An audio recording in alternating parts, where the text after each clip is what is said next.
China, the late Qing Dynasty. You were born in a poor village where even daily meals were scarce.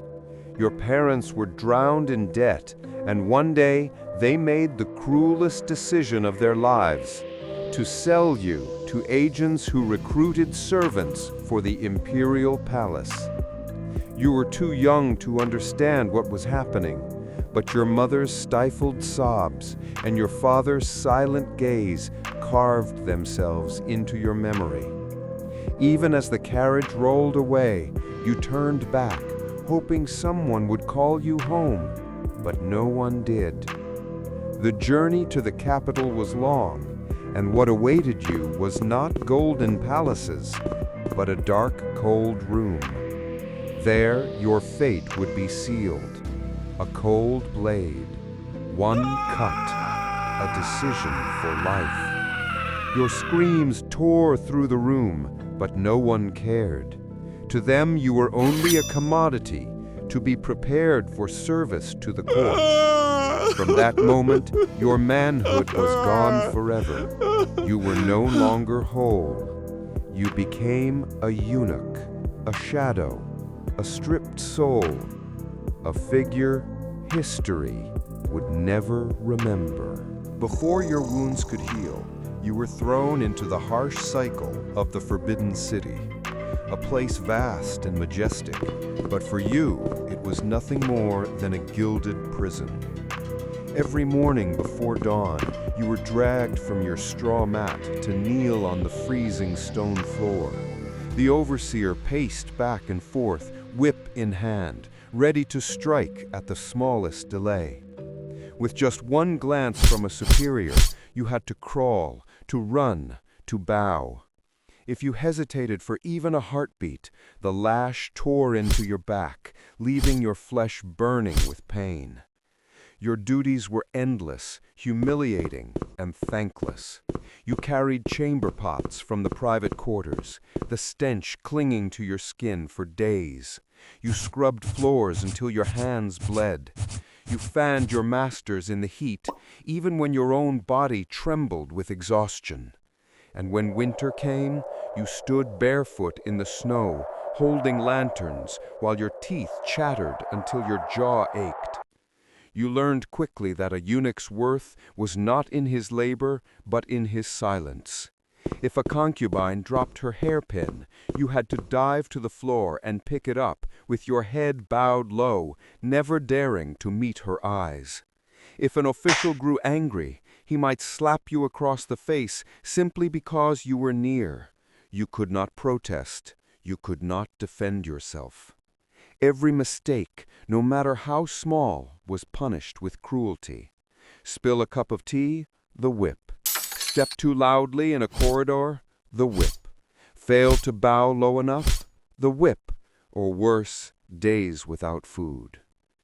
At night, when the palace finally grew silent, you lay on the cold floor with your fellow eunuchs. The air was filled with groans and muffled sobs, but no one dared to cry aloud, for tears meant weakness, and weakness invited more torment. Slowly you began to understand. In this world, you were not human. You were an object, a tool that breathed, bled, and bowed, nothing more. And perhaps the cruelest truth of all, you started to believe it yourself. A night of feasting. Red lanterns swayed, candles flickered, and golden wine shimmered in jeweled cups. The emperor sat in splendor, surrounded by consorts, concubines, and officials. Music and drums filled the grand hall. Then a consort's gaze turned to you. A finger pointed. A laugh escaped her lips. "Bring him in! Make him dance!" You stepped into the hall, your legs trembling, your heart racing. You did not know how to dance, but you were forced to flail, to twist in awkward movements. Each misstep sent waves of laughter through the hall.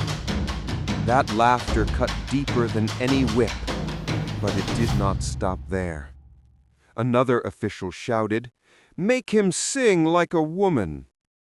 Hands dragged you forward, forcing you to open your mouth. Your voice cracked as you mimicked a concubine's tone, trembling with shame. The hall erupted again with jeers. One concubine tossed a silk scarf at you. "Wear it! Pretend you're one of us!" The scarf slipped across your shoulders, and the crowd howled louder. To them, you were neither man nor woman, only a twisted spectacle. Another guest spilled wine onto the floor. "Drink it, dog," he sneered. You were shoved down, forced to lap at the liquid on your knees, while laughter roared like thunder above you. The emperor smiled, amused. The concubines clapped, delighted. And you knelt on the cold stone, sticky wine dripping from your chin, your body shaking not from exhaustion, but from the unbearable weight of humiliation. In that moment, you realized the truth. You were not even a servant. You were entertainment, a living joke existing only to remind them of their own power. Years passed, and you learned how to survive in the Forbidden City. No longer a clueless boy taking beatings, you watched, you listened. You became the eyes and ears of the palace. A whisper in the emperor's ear could decide the fate of a great official. A nod, a shake of the head from you could raise a man to glory or condemn him to chains.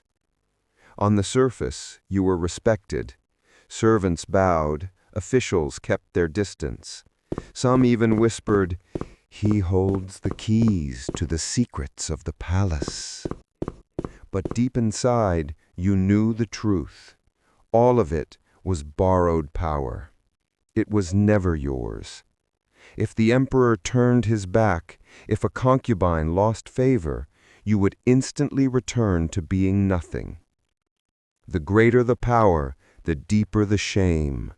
For to reach this place, you had already sacrificed everything, your childhood, your dignity, your very soul. Time spares no one, least of all those broken and consumed. Your frail body, worn by years of suffering and humiliation, finally collapsed. You coughed endlessly, blood speckling your lips. Your thin, shaking hands could no longer lift a cup of tea. In the palace, illness brought no pity. It meant only one thing: your value was gone. The emperor no longer summoned you. The concubines gave no orders. Those who once bowed before you now turned away, pretending you never existed. Though you still breathed, in their eyes, you were already a corpse. One fevered night, you begged for medicine, knocking weakly on doors, but they stayed shut. Footsteps faded down the long corridor, leaving you alone in the cold dark. By dawn, you collapsed in a damp corner. No incense, no prayers, no one bothered to lay even a mat beneath you. Only the night wind slipped through the cracks, carrying faint palace music, a cruel reminder of the world that had used and discarded you. When your final breath left your chest, no one came. Your name was erased from the records. Your body was hauled away like broken refuse, buried with the dust and trash. The next day, the palace went on. Laughter echoed, music played, rivalries continued. No one remembered you. No one ever did. You died as if you had never existed.